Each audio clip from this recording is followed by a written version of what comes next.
Herzlich willkommen zur Übergabe. Heute zum Tag der Pflegenden mit einer besonderen Folge. Doch bevor es losgeht, haben wir noch eine wichtige Mitteilung für dich, denn wir haben Zuwachs bekommen. Unser Team verstärken ab jetzt Jessica und Florian. Sie unterstützen uns ab jetzt tatkräftig und wir sagen herzlichen Dank, dass ihr euch gemeldet habt auf unseren Aufruf und sagen herzlich willkommen. Naja, und wie ihr wisst, haben wir die Übergabe-Briefings ja auch gestartet. Mittlerweile sind 3 erschienen. Das sind kleine Newsletter, in denen wir Studien ziemlich kurz und knackig zusammenfassen. Und du kannst sie auf unserer Homepage lesen oder eben auch per Newsletter bekommen. Und wenn du die Briefings bekommen möchtest, dann freuen wir uns, wenn du auch eine Mitgliedschaft abschließt.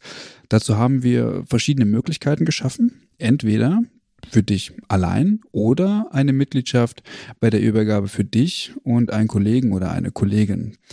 Und wir haben auch Pakete für Teams, Schulklassen, Kurse oder auch ganze Schulen oder Kliniken. Das heißt, wenn ihr euch mit einer größeren Gruppe anmelden wollt, dann habt ihr die Möglichkeit, das zu tun.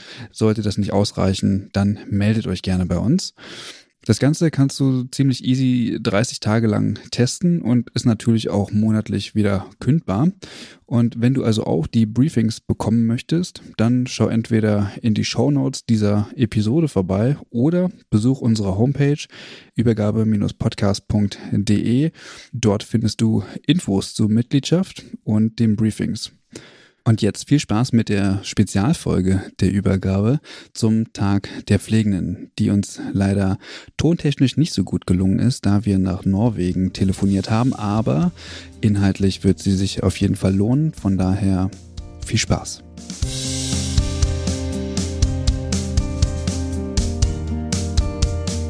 Ja, herzlich willkommen zu einer neuen Folge von der Übergabe. Wir haben uns heute etwas Neues ausgedacht und zwar werden wir den Großteil der Folge mit euch auf Englisch reden. Mein Name ist Lukas, ihr kennt mich vielleicht aus dem Pflege-Update und ich bin heute nicht alleine. Mit mir sind Michelle und Franzi noch hier bei der Aufnahme dabei. Hi. Und genau, ich habe ja schon angekündigt, wir sprechen heute nur auf Englisch und das liegt daran, dass wir eine Folge aufnehmen mit dem ICN, also dem International Council of Nurses. So I'm going to switch to English now and I'm very happy to welcome Karen Bjøro, who's the second vice president of the ICN. Hello, Karen. Yeah, I can just say a few words in German to start out with. Guten Tag. Danke. Dankeschön for the invitation to speak on Übergabe. I'm very pleased that you've invited me to speak about ICN. It's very important for German nurses and nursing students to know what ICN is. Yeah, that's true. That's why we contacted you. Karen, would you like to introduce yourself a little bit about your career as a professional nurse and doing nursing politics, I think, for quite a bit now. Yes, I've been working in nursing policy development for a number of years now. I originally come from the United States, but when I moved to Norway, I got married and moved to Norway, I decided I needed a career that would have international significance. So it just seemed appropriate to choose nursing because nursing is a very global profession. And I decided to go to nursing school, nursing college here in Norway, where I'm living at the present time. I've lived here for 50 years, and I've been a nurse for 40 some years now. And I've never regretted that, of course. And my clinical background is in intensive care nursing. And I really enjoyed the one-to-one nurse-patient relationship in the intensive care unit. So that's why I chose to work there. And then I became involved in quality assurance, quality improvement, and I went into nursing administration. I was the chief nurse of Ullevål University Hospital for a number of years, and then I decided to do a career switch and went into to research. So I did my doctoral dissertation at the University of Iowa in the United States and concentrated or focused on delirium in older adults with hip fracture. Mm-hmm. And that, in many ways, that's a long way from the career change that I again took in 2017 when I was elected to the executive committee of the Norwegian Nurses Organization as the second vice president there. And I held that position for 8 years. And it was during that time that I also became very interested, or even more interested, I might say, in international nursing. I represented the Norwegian Nurses Organization at the European Federation of Nurses Associations and with the European Forum of National Nurses and Midwives Associations, and also was elected to the board of the International Council of Nurses. And I'm in my second term, which expires in 2025. Okay, that's very interesting, I think. Maybe you can explain to our listeners what... So you mentioned the ICN, and that's the organization we want to talk about today. Maybe you can explain to our listeners what the ICN is and what it does, and maybe a little bit of an historic background of the ICN. Sure. Well, the ICN was established in 1899. So next year, we'll have our 125th anniversary. Today, ICN, the International Council of Nurses, is the global voice of nursing. There are roughly 28 million nurses in the world, and nurses make up roughly half of the total workforce, the health workforce. And ICN speaks at the global policy table on behalf of the largest health profession on earth. So that's a pretty important position to be in. And ICN was one of the very first organizations to be recognized as an official partner of the World Health Organization when it was established in 1948. And of course, in 1948, ICN had already been around for almost a half a century. So that was an important contribution to the World Health Organization, and it brought the voice of the largest profession to the table and to speak on behalf of nurses. And as we all know, the importance of having a global voice clearly came out during the recent COVID pandemic, which is, of course, still ongoing. And this showed us that in an emergency of global extent, of global importance, it's really important to have a global voice that really can consolidate the voice of nurses around the world and bring that to the global policy table, bring that to the attention of the World Health Organization that had a very important role in coordinating efforts to overcome the pandemic around the world. So that really shows, in a situation where nurses were at the forefront, that their voice was heard loudly and clearly at the World Health Organization. So you said the ICN was established in 1899. Did I get that right? That's correct. Yes, and 125 years. Yeah, who founded it back then? It was a British nurse by the name of Ethel Bedford Fenwick. Oh, okay. And of course, we all know that UK or the British nurses were very much in the forefront through the efforts of Florence Nightingale, who founded modern nursing. And so they had come quite far when it comes to establishing nursing education in the UK. And Ethel Bedford Fenwick thought, she was a policymaker, very involved in policy.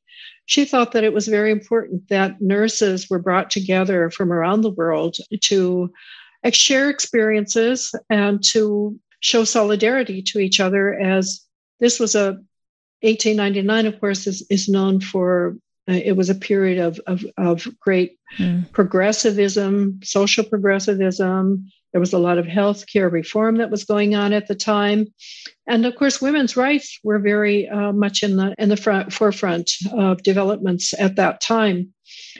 ICN was actually the first international organization for health professionals and also for women at the time, because of course, nursing was a women's profession at that time.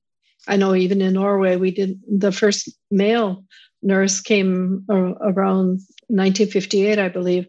And so that was a rather late development.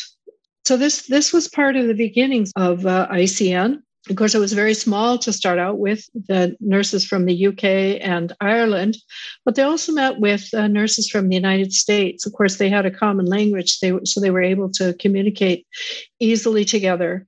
But already the first meeting was held then in 1899, so they were able to start thinking about developing an organization with statutes, a constitution for the organization, etc.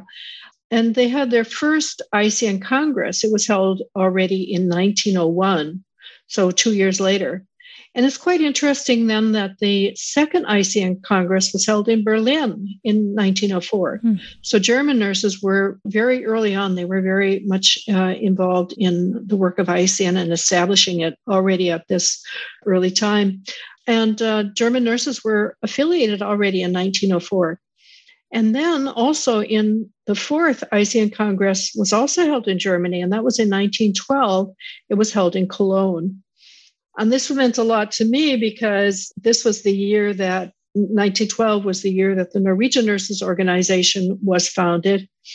And the president of the Norwegian Nurses Organization was at the meeting in Cologne, or in Köln, as we say in Norwegian.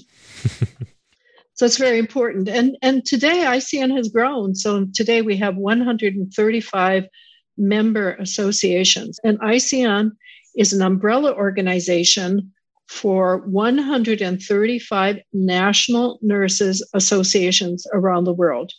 This is how you become a member of ICN. So individual nurses are not members of ICN. It's the National Nurses Association that is the member and that applies for membership.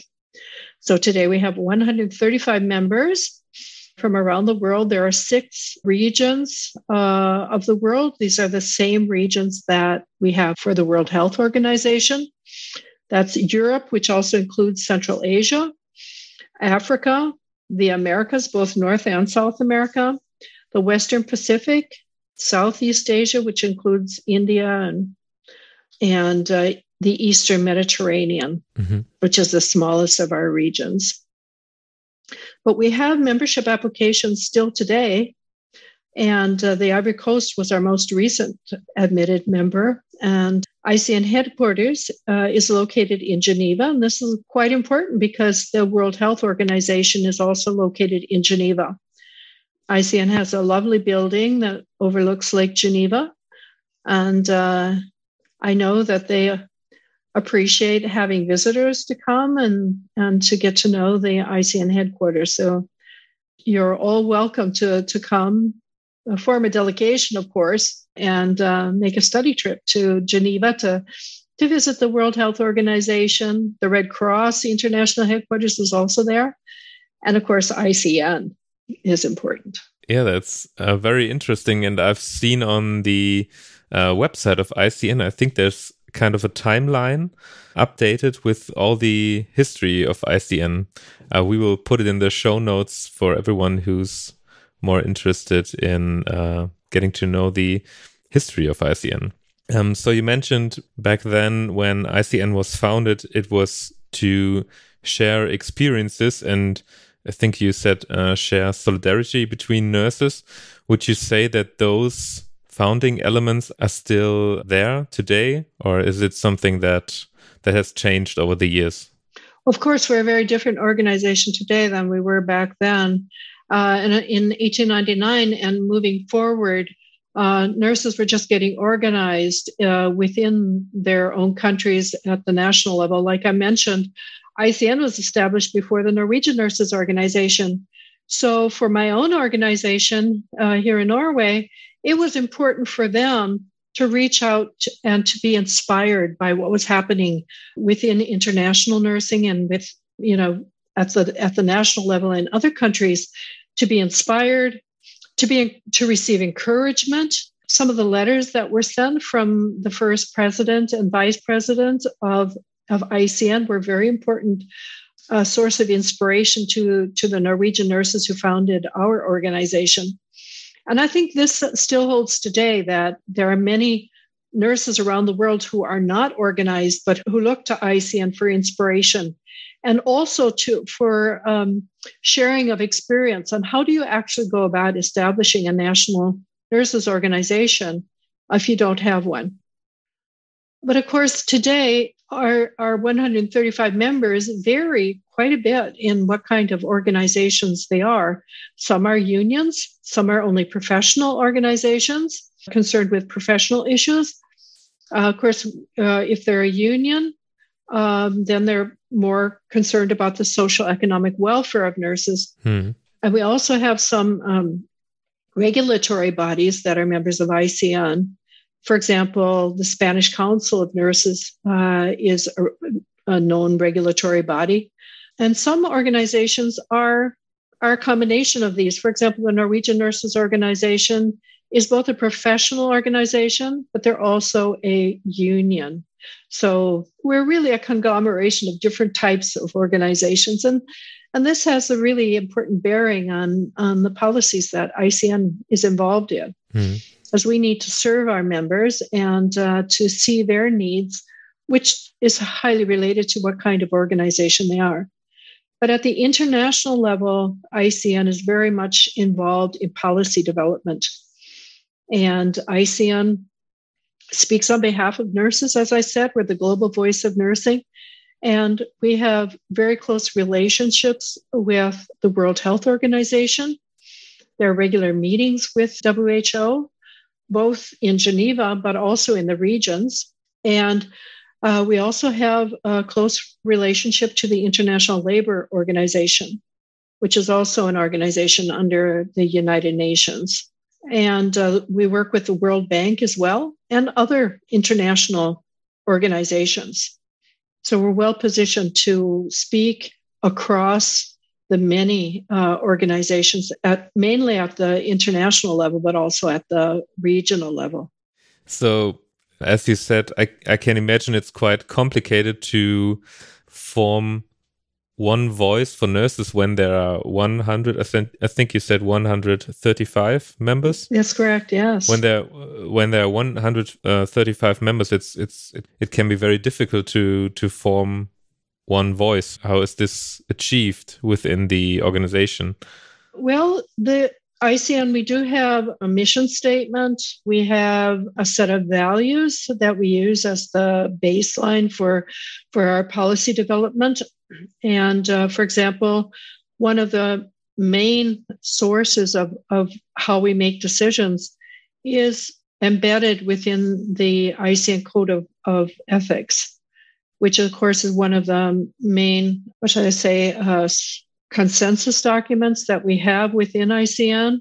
We recently revised the Code of Ethics. It was first developed in 1953, and this is really a standard. It's a guide to nurses on decision-making and enables nurses to provide the highest quality care to everyone they serve, no matter what the circumstances might be.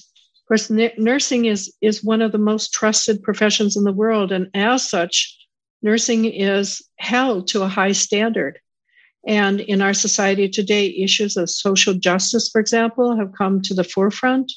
And as a profession, we need to ensure that nurses are seen as allies in the fight against discrimination and champions of human rights. And this really binds nurses together around the world, this Code of Ethics. And it's an important guide also to the board of ICN when we engage in policy development. And as I said, we recently revised the Code of Ethics, and today the Code of Ethics emphasizes to a greater extent the importance of international or global solidarity as an important value in nursing. Yeah, I can remember when I first started in nursing and had my training years, the ICN Code of Ethics was the first thing where I learned that there is the ICN. And I think it was updated in 2021. Is that correct? That's correct. Yes, that's quite new. Yeah. And I think we will also put the Code of Ethics in the show notes for everyone who wants to just read and see what the ICN does. I mean, you can see that it's very important as a foundation for all of the other work that we do within ICN. So whatever we do, we can look back to the code of ethics and make sure that whatever policies we're working on, that those are in line with the code of ethics. Of course, it's the cornerstone of nursing, you might say, as our basic standard.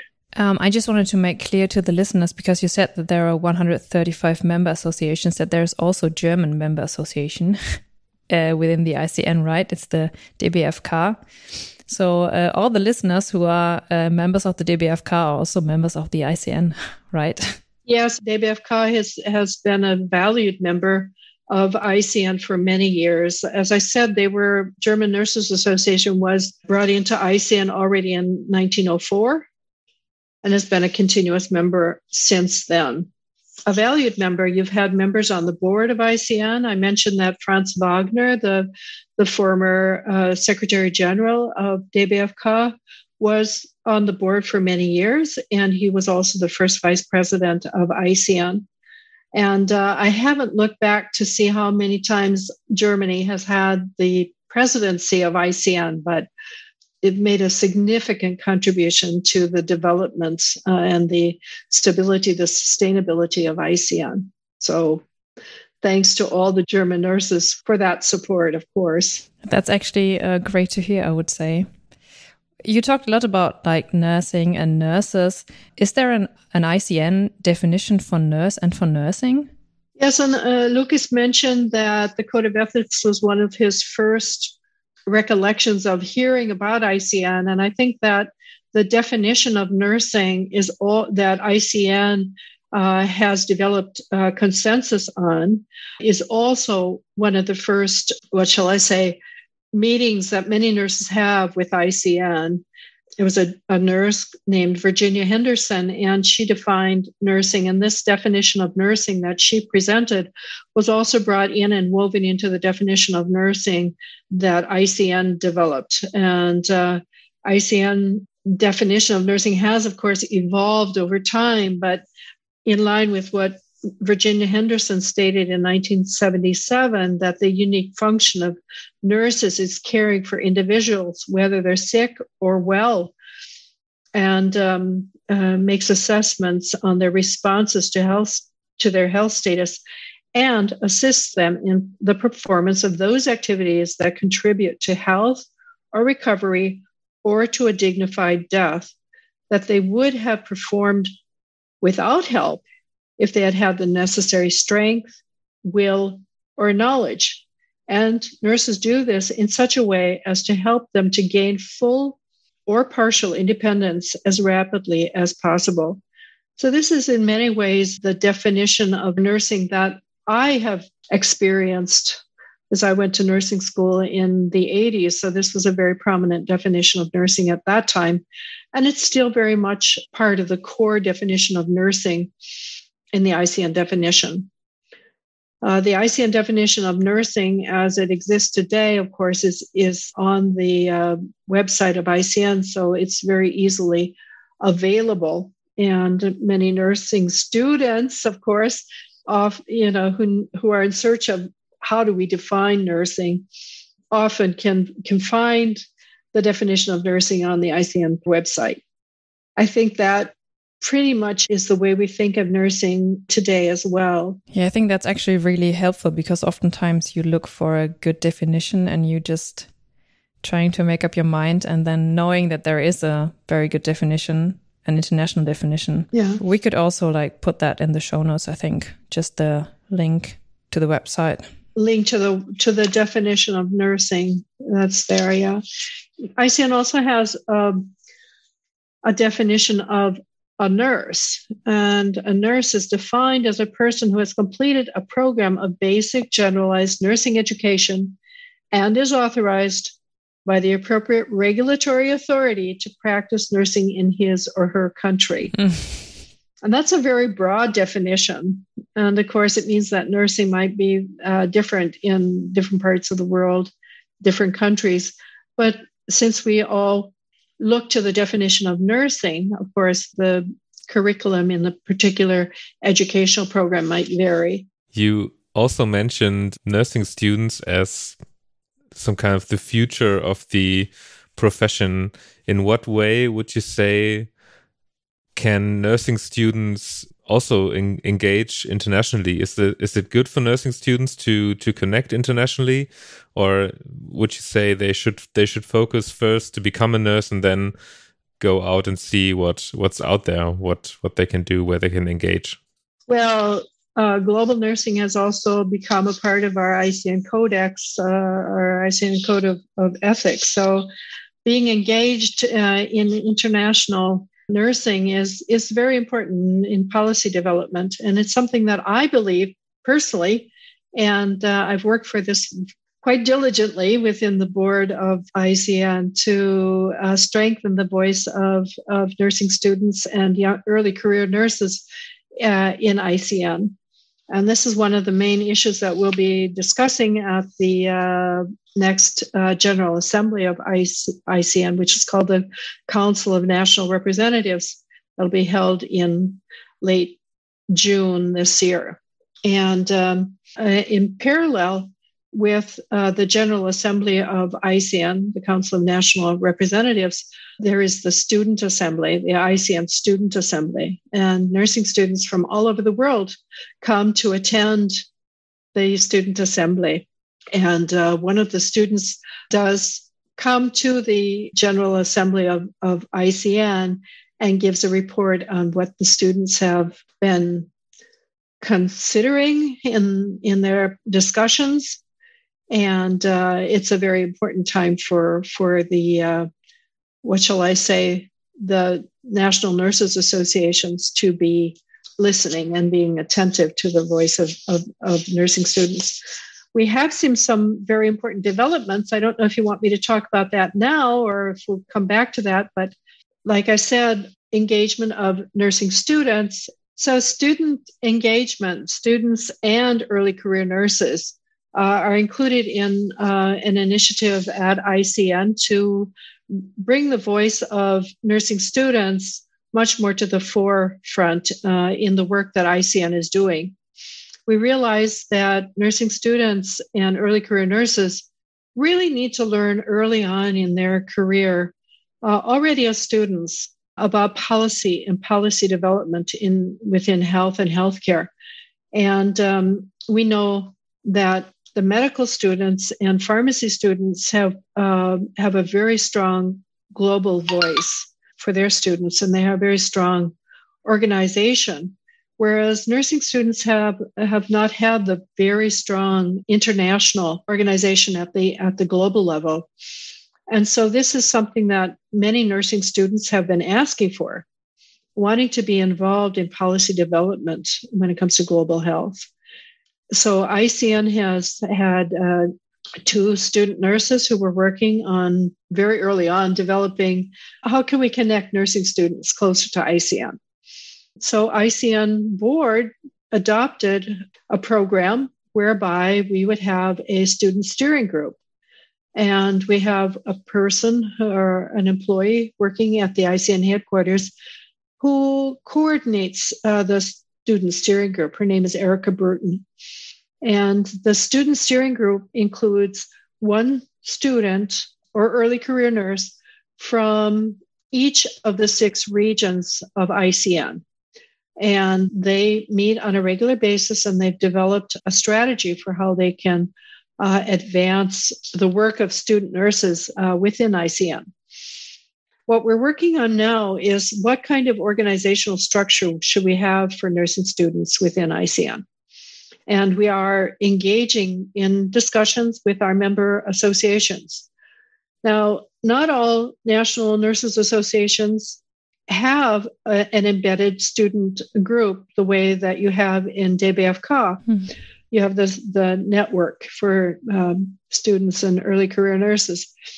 And some countries, for example, in North America, Canada, and the United States, nursing students are organized more through the university, and they have a completely independent student organization for nursing students. So that's one other model. But in Europe, most nursing student organizations are embedded or organized within the National Nurses Association. And so one of the decisions we have to make within ICN is what kind of organization do we want for nursing students? And we really haven't landed yet. I'd like to see them embedded within ICN. We have some very good examples of that in Europe. But of course, if those countries that don't have an embedded association find it challenging to think about how they would go about this. And then there are other regions, for example, Wipro, the Western Pacific region, where it's not as common to have a student association. So this is the big question. What should we do? And like I said, we haven't landed yet. But I think that it's really extremely important that students are brought in early, because these are the members of the organization once they graduate from nursing school. So I think it's really important to engage them early. Yeah, but I think you're right when you're saying you want to include nursing students early on in their careers. I think it's very important that also for your professional development that you have opinions about nursing policies and or nursing politics. Yeah, that you grow with time and that you maybe take more responsibility later on in your career, but also at the beginning that you know that nurses can have a voice both nationally and internationally.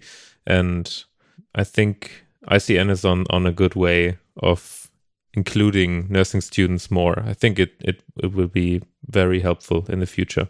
Yes, and like I said, nursing students can come to Montreal, for example, in late June and join the student assembly and just become part of the discussion is very important. And it takes time for an old organization like ICN to, take on some of these new challenges. But I think we're working on it. So, and I'm the chair of the Student Engagement Committee within the board of ICN. So I speak on behalf of the future for nursing students and early career nurses within ICN. So I am really promoting nursing students as strongly as I can. But we have to take one step at a time. And I think it can be really interesting for young nursing students to be part of like this forming a group and bring the young voice to an old organization. I think that can be really like interesting, and I don't know. Yeah, you can do something actively and shape the future in a way. I think that's really, really good. Yeah. And we know too that the World Health Organization has really putting the youth voice, the voice of youth, on their agenda. And it's really important that nursing students are also taking their seat at the table when youth and the policies of WHO are formed regarding young people. We know, for example, that the medical students, the pharmacy students, and other health professions are very much involved in international policy, health policy development. And we just need to make sure that nursing students are also at the table to learn to discuss policy at a high level. And we know that nursing students are very much engaged in policy issues. Gender issues, for example, are very important to nursing students. Those are being issues that are very much discussed at the global level. I can imagine that also mental health is a very big issue for nursing students. As you mentioned before, we had or have a still ongoing pandemic, with all the education switching from the universities or the nursing schools to online virtual learning platforms.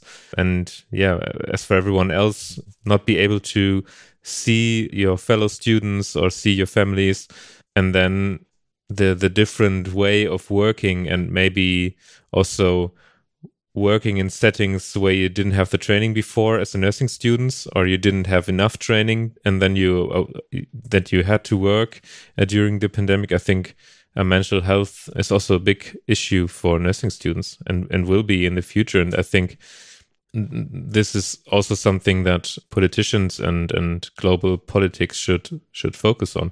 Yeah, I totally agree with you. It was really a huge challenge for nursing students. And across Europe, for example, where there's a common standard for nursing education that stretches all across Europe, of course, through the directive on, that impacts nursing education and defines the qualifications that you have to have in order to be able to work across the European countries. So you talked a lot about like bringing the voice of the youth into the ICN. What other strategic priorities are there at the moment?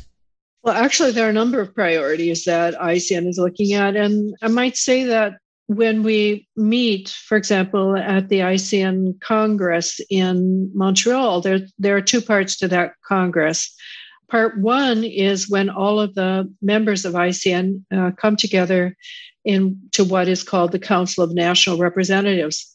And this is a 3-day meeting where we make decisions on the directions of ICN. We make amendments to the Constitution, elect a board of directors, etc. And it's at this time then that one of the days is the ICN Student Assembly is one of the days. It's held in parallel with what we call the CNR. And some of the items that are on the agenda in many ways show what ICN prioritizes at the present time. One of the items on the agenda is a discussion on the global strategic directions for nursing and midwifery. This is a strategic document that was developed by WHO in close collaboration with the International Council of Nurses and the International Confederation of Midwives. It was adopted by the World Health Assembly in 2021, and the World Health Assembly is the ruling body of the World Health Organization. So the ministers of health from around the world are the members of the World Health Assembly. And in 2021, the World Health Assembly adopted this document, which is the Global Strategic Directions, to support the nursing and midwifery workforce. And there are 4 basic items or areas for the strategic directions. Education, ensuring the quality and quantity of nursing education around the world. Jobs, different policy decisions that can be made related to decent work for nurses and midwives. Leadership, we know that nursing leadership is a key enabling factor to enable the nursing workforce. And service delivery. What kind of models of care will enable nurses to work to the full scope of their education and competence? For example, advanced practice nursing has become very important.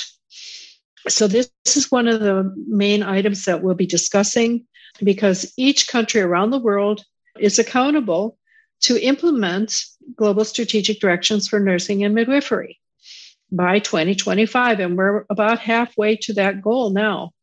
So they really have a limited amount of time left to achieve major improvements in education, leadership, service delivery, and jobs.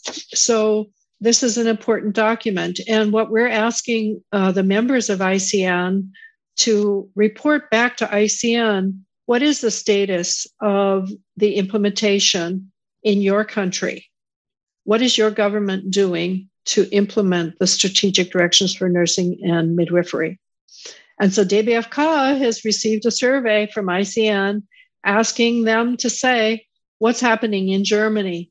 What is your government doing to work on implementing these important initiatives to strengthen nursing? And we know that there's a huge nursing shortage. And this is a major issue for ICN now, is how are countries dealing with the nursing shortage? And we know, for example, that many countries are choosing international nurse migration, recruitment of nurses from other countries to high-income countries. And we're taking nurses or recruiting nurses to high-income countries from low-income countries.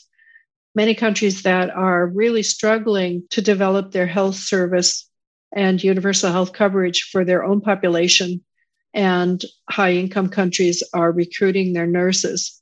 And this can have a very detrimental impact on the health of low-income countries. We know, for example, that Germany is one of the countries that is recruiting from other countries, low-income countries. We know that in some of the high-income countries that this is actually a policy. And it's really, really interesting that some countries in the world, for example, in the UK, where they have one of the best nursing education programs of anywhere in the world, and yet they are recruiting nurses from low-income countries, even countries that are on what is called the red list. And these are countries that are identified by the World Health Organization that should not be recruited from. For example, Nepal and many countries in Africa, for example, that struggle to meet the health needs of their people, the nursing care needs of their people. And yet high-income countries are recruiting from them rather than investing in nursing education in their own country.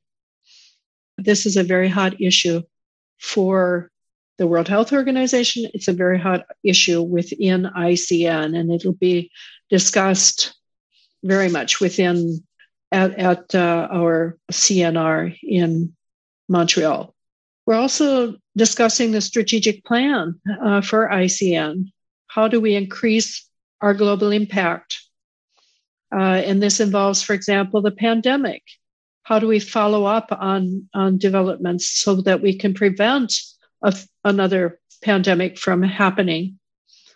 The nursing shortage, we've called this a global health emergency because we know that if we don't invest in nursing today and in nurses, that we will have a much larger nursing shortage. So we're calling for greater investment in nursing.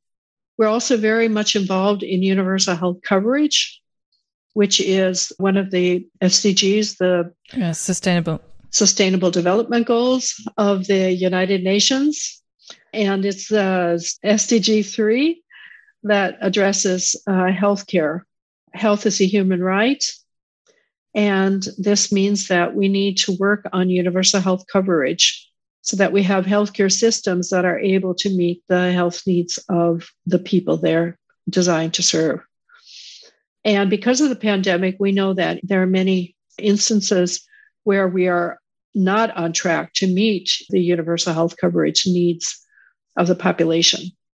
Child immunization programs, for example, were stalled because of the pandemic. And many other, health services were not carried out. Surgeries, for example, elective surgeries, orthopedic surgeries, etc., were postponed due to the pandemic. And we have a huge backlog of health needs that need to be addressed now, at the same time as we have a very large nursing shortage. So this is an important issue. Membership empowerment is also very important. We need to help develop our nursing organizations to help them grow and to thrive. Many of our nurses associations struggle with organizational issues, recruitment of members, etc. And so ICN is going to be working diligently to see how can we empower our members to develop stronger organizations. And this is where I think that recruiting students early in their career is extremely important. And we also need to look at alternative ways of financing ICN and also leadership. We need to develop leadership, and ICN has a number of leadership programs.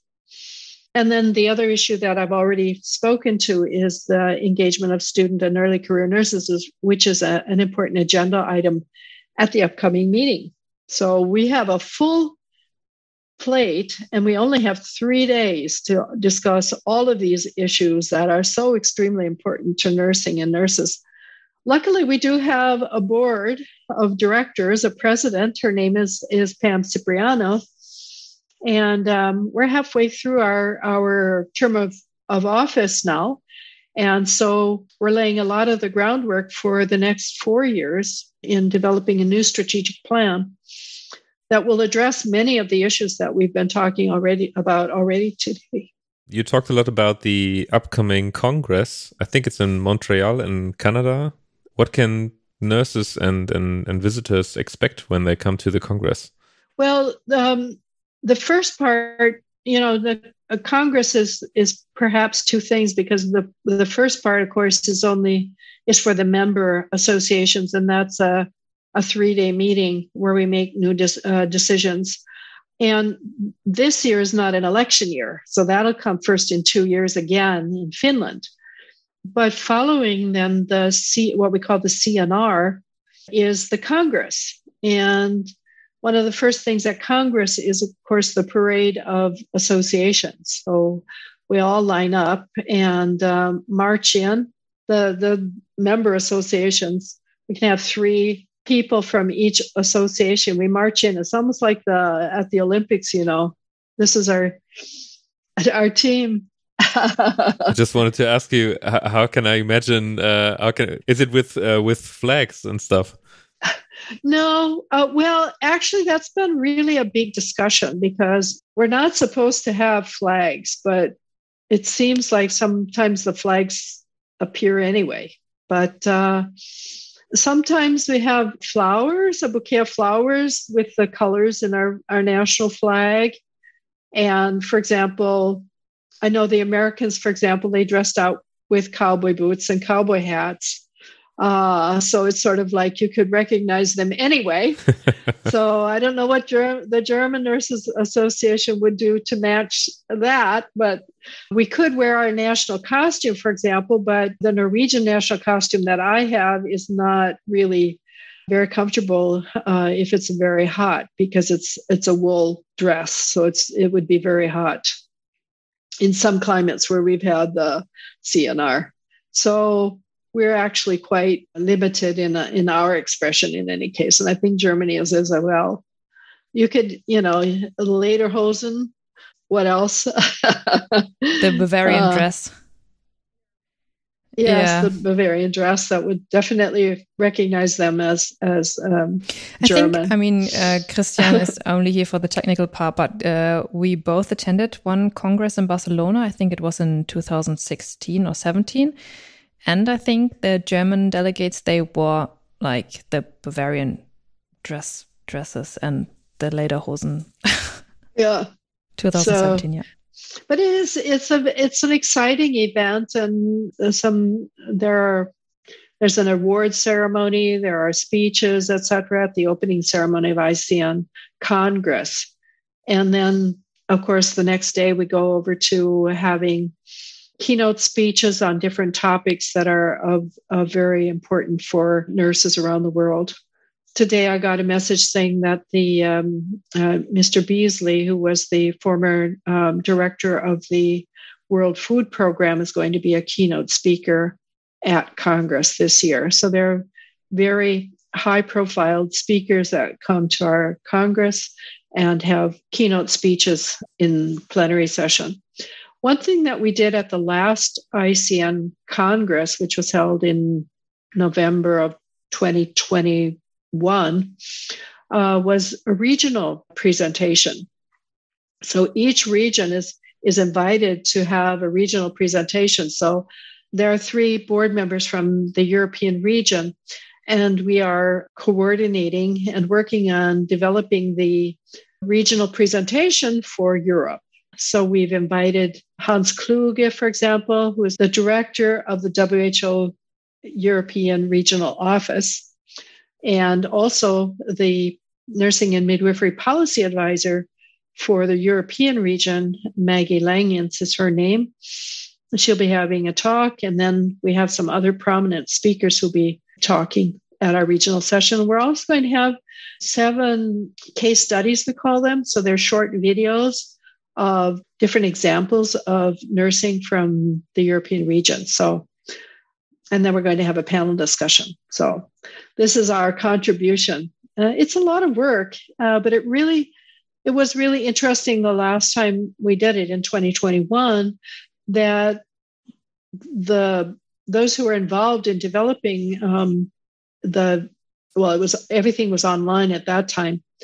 They became very close-knit group and got to know each other much better. So I think this is a really good way of developing ICN, because they're your friends in many ways.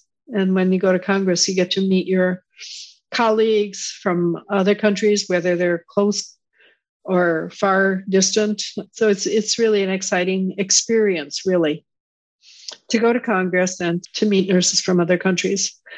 And we know that research, for example, is very much an international endeavor these days. So you might have a research team with members from several different European countries, for example, who are going to present their research at ICN Congress, or even from different regions of the world. So it's a place where you can really meet up with colleagues, have a good time, and also be renewed both in what's happening within nursing, what's happening in health policy development, what are the different challenges that we're facing around the world. For example, climate change is an issue that's really important.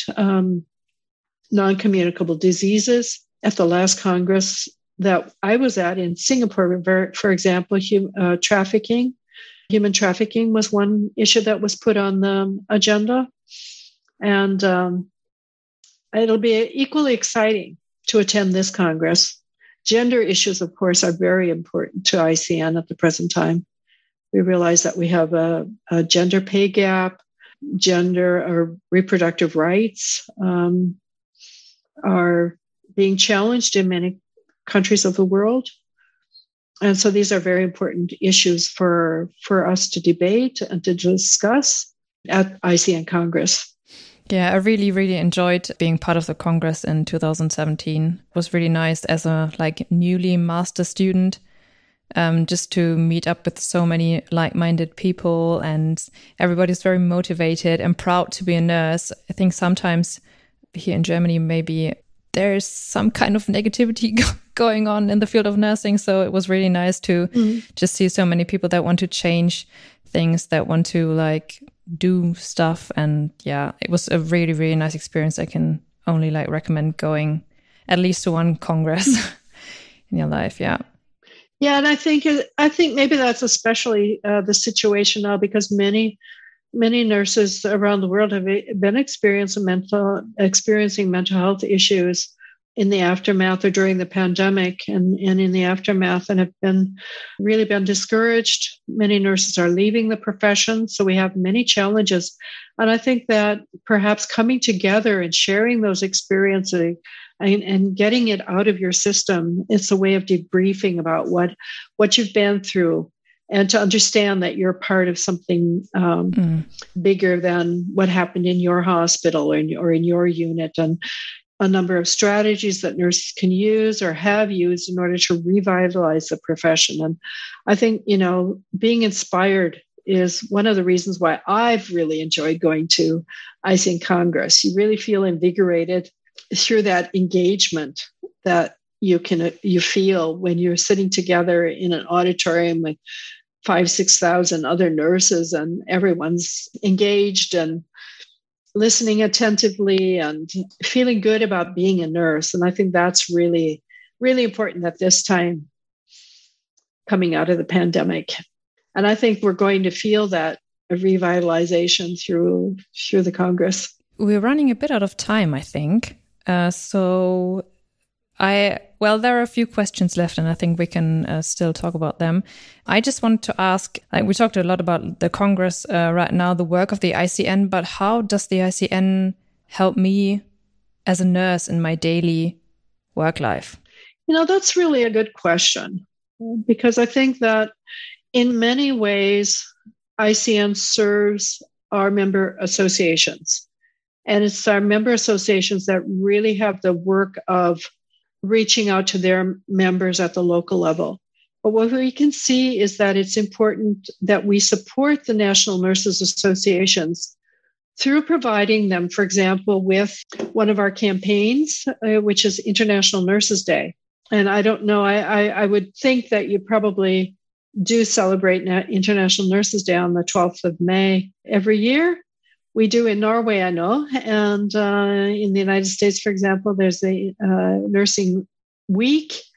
This year, we're having also the European Week of the Nurse and Midwife in Europe. So that's a new development. But ICN has been sort of the motor for establishing International Nurses Day.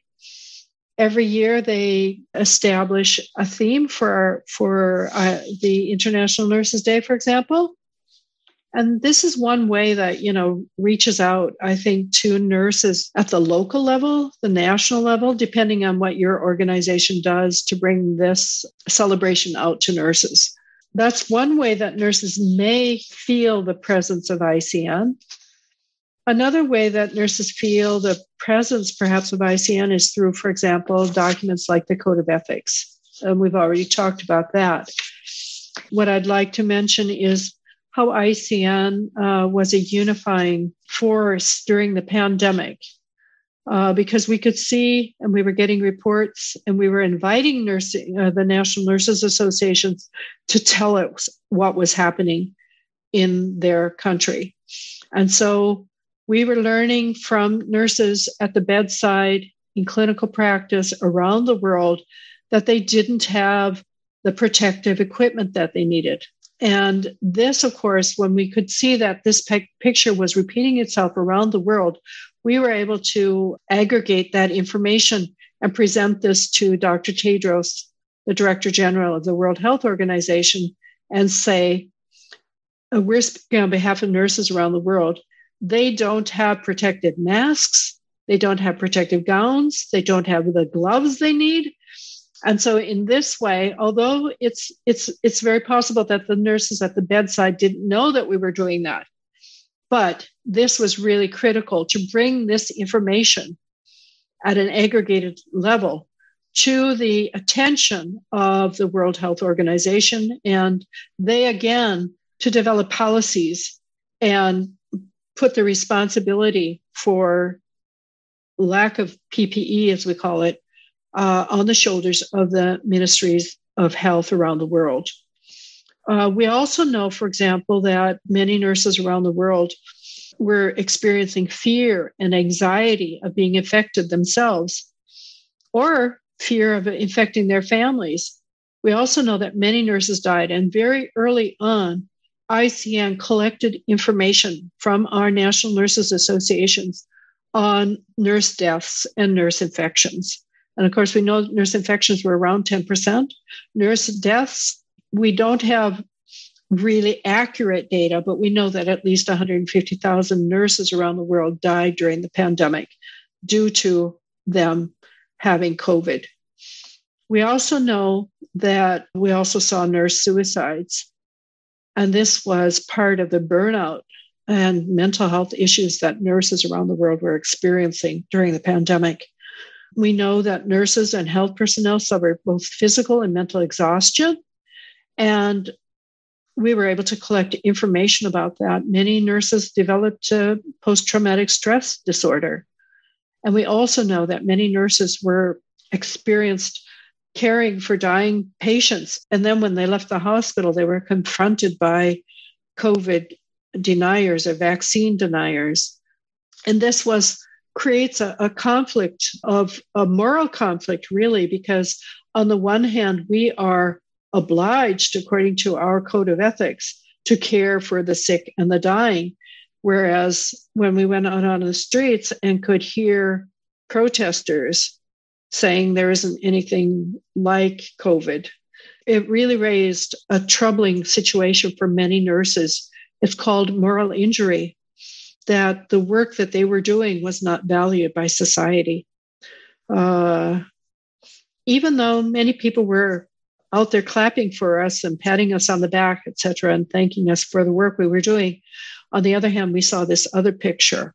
And then we also saw that there were very few nurses who were on the scene. When governments, for example, the Minister of Health held a briefing, for example, or if there was a a news briefing, press orientation of the press. For example, when there weren't very few women, there were very few nurses who were present on the stage being, discussing the situation with the media. And this means that nurses were not being involved in decision-making to the extent that they should have been, because they were on the front line. They knew a lot about what was going on in clinical practice. And we know that now in a report that ICN released about 2 weeks ago, called Recover to Rebuild, because we had another report that was called Sustain and Retain. And that was released in 2022. So this was another report that was very similar and emphasized that strategies that we had proposed in the 2021 document were still very important.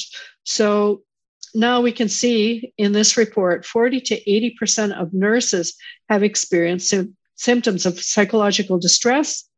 Nurses' intention to leave the profession have risen to 20% or more. And in many countries, annual hospital turnover rates have increased to 10% and even more. So ICN now, already in 2021, ICN referred to this phenomena as the mass trauma of the global nursing workforce. We are now calling this situation with the nursing shortage a global health emergency.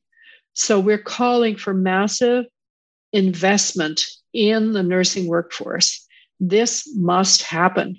We hear a lot of talk about the importance of being a resilient nurse, but what we really need is resilient healthcare systems for nurses to work in, because it's not the responsibility of the individual nurse to create this healthcare system. It's really the responsibility of national governments and employers to develop a work environment and a working situation where nurses can actually do their job, what they're educated to do. And this is critical message from ICN on behalf of nurses of the world to invest. And what we need to do is we need to address the mental health needs of nurses. We need to see respect for nursing and the nurses and the nursing profession. And we need to see workforce impact assessments. What's happening to the nursing profession? Governments need to be aware and need to be concerned about what is happening to this vital health resource. We need safe staffing levels. Nurses are caring for too many patients at one time. And this is an important, we've known this even before the pandemic, but it's becoming even more critical as the nursing shortage increases. ICN has also been very concerned about vaccination status for nurses. We're calling for full vaccination programs for all nurses. In many countries, especially in low-income countries, many nurses have not even received a single first dose of vaccine. This is totally unacceptable. We need to see a review and expansion of the domestic nurse education system. They need to look at how many nurses are they educating and how do they need to step up, not just go to red-listed countries and recruit nurses from impoverished countries.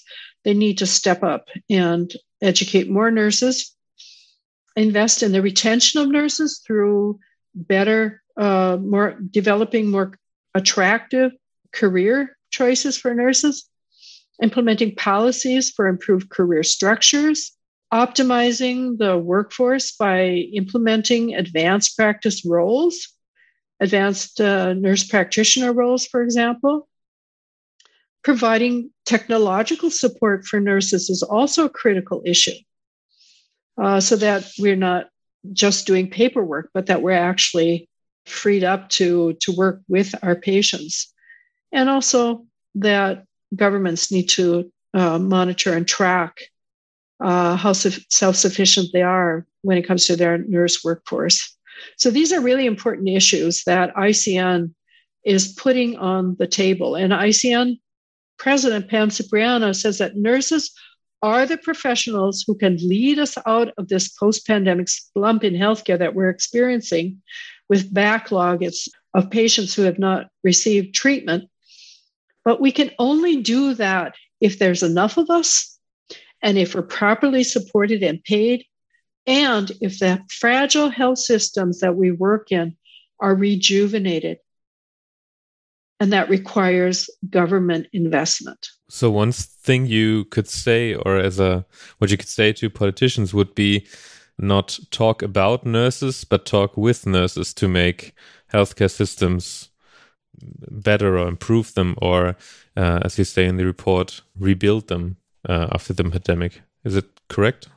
Yes, because we need to rebuild our health systems, our healthcare systems, and many of them are broken.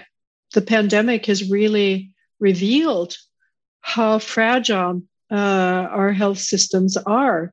We were already experiencing poor staffing levels before the pandemic, but the pandemic really revealed that things really broke apart. Much health systems broke down during the pandemic, didn't they? And this is unacceptable. So the world needs governments to step up and invest in nursing and health in the health workforce. So we'll be hearing a lot about this. It's going to be a major issue at the World Health Assembly this year. We know that the regional office for our region, the European region, has released a report that is called Health and Care Workforce in Europe, Time to Act.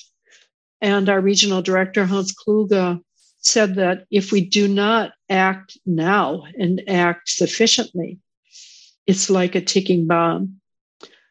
And you can look at the report and see, what does the workforce, the health workforce, not just nurses, but the health workforce in Germany look like?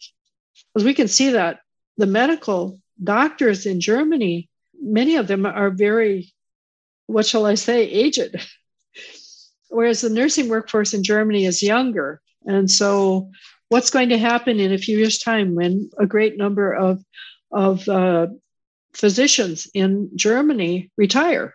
Who's going to care for patients? Are there enough nurses to do that, or to step up through more advanced roles, for example?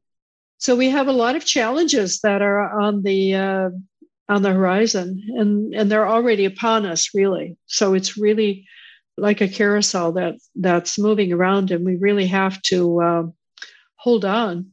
And we have to act, even though the carousel is going round and round. Yeah, I think what you just said, it sums it all up, that we always have to, that nurses have to evolve with the system and have to, maybe at some time step up to take new roles and to just make sure that the healthcare systems are still working around the world. And with an organization as ICN that combines all the knowledge and every aspect of nursing globally, the nursing voice is united. And I think that is very important, or will be very important in the future.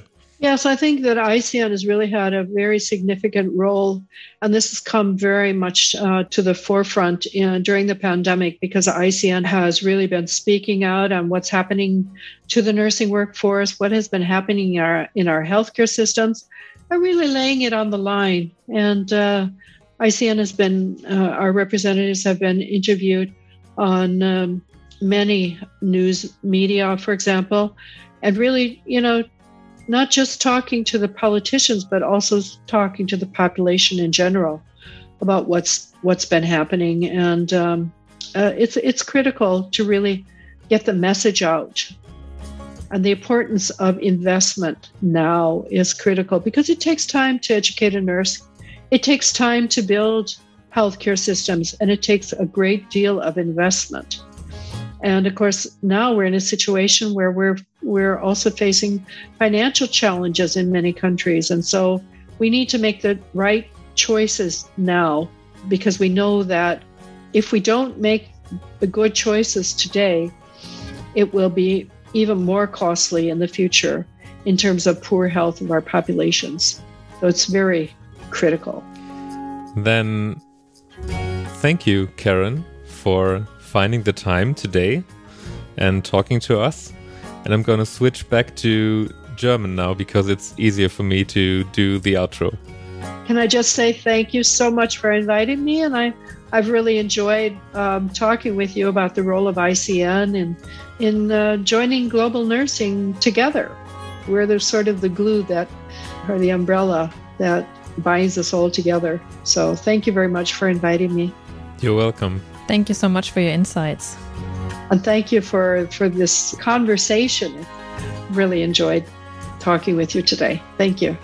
Okay, damit sind wir jetzt auch am Ende unserer Folge. Ich kann nur sagen, ich habe einen ganz schönen Knoten in der Zunge. Ich bin es überhaupt nicht mehr gewöhnt, so lange am Stück Englisch zu reden und ich hoffe, ihr verzeiht uns den einen oder anderen Versprecher, wobei ich glaube, dass Franzi das deutlich besser gemacht hat als ich. Nein. Ich weiß nicht, wie es dir geht, Franzi, jetzt hast du auch einen Knoten in der Zunge. Knoten in der Zunge und Knoten im Kopf. Knoten im Kopf auf. Ich finde es auf jeden Fall sehr interessant, auch mal so eine internationale Perspektive zu haben. Gebt uns gerne Feedback, wie ihr diese erste englische Übergabe, die Handover-Folge sozusagen fandet. Und habt ihr noch abschließende Worte? Habe ich noch was vergessen? Vielleicht sollten wir kurz sagen, du hast Michelle ja am Anfang angekündigt, aber leider hatte sie zwischendurch technische Probleme. Deswegen hat man sie in dieser Folge jetzt nicht gehört. Beim nächsten Mal dann Michelle. Ansonsten bleibt uns nur noch die Verabschiedung. Bis zum nächsten Mal. Auf Wiedersehen und bis zum nächsten Mal.